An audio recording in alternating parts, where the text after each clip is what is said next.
रायगड जिल्ह्यातील निसर्गरम्य आणि पर्यटकांच्या पसंतीस उतरलेल्या दिवे आगार समुद्रकिनारी शनिवारी पुण्यातील 21 वर्षीय सिद्धार्थ रमेश ढिंडळे या तरुणाचा समुद्रात बुडून मृत्यू झाला।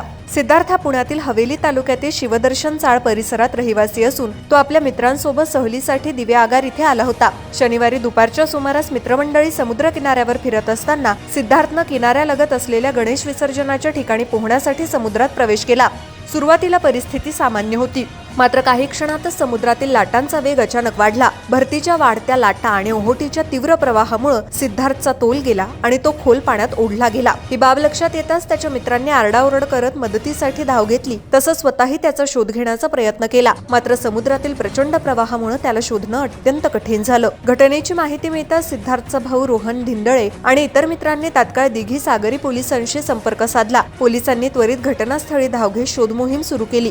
या शोधकार्यात स्थानिक ग्रामस्थ, मच्छीमार तसंच स्वयंसेवकांनीही मोठ्या प्रमाणात सहभाग घेतला। काही वेळाच्या अथक प्रयत्नांनंतर भरडखोल येथील म्हात्रे फार्म हाऊस जवळील समुद्रकिनारी सिद्धार्थ बेशुद्ध अवस्थेत आढळून आला। त्याला तातडीनं बोर्ली पंचतन येथील प्राथमिक आरोग्य केंद्रात दाखल करण्यात आलं, मात्र वैद्यकीय अधिकाऱ्यांनी तपासणीनंतर त्याला मृत घोषित केलं। या घटनेमुळे परिसरात शोककळा पसरली असून सिद्धार्थच्या आकस्मिक निधनामुळे त्यांच्या कुटुंबियांवर दुःखाचा डोंगर कोसळलाय। मित्रपरिवारही शोकाकुल झालाय। प्रशासनानं पर्यटकांना समुद्रात उतरताना अत्यंत सावधगिरी बाळगण्याचं आवाहन केलंय। विशेषतः भरतीच्या वेळेस समुद्रात जाणं टाळावं, खोल पाण्यापासून दूर राहावं आणि स्थानिक प्रशासनाच्या सूचनांचं काटेकोर पालन करावं असं सांगण्यात आलंय। तसंच संवेदनशील आणि धोकादायक ठिकाणी प्रशिक्षित लाईफगार्डची नियुक्ती करण्याची मागणी स्थानिकांकडून केली जातीये।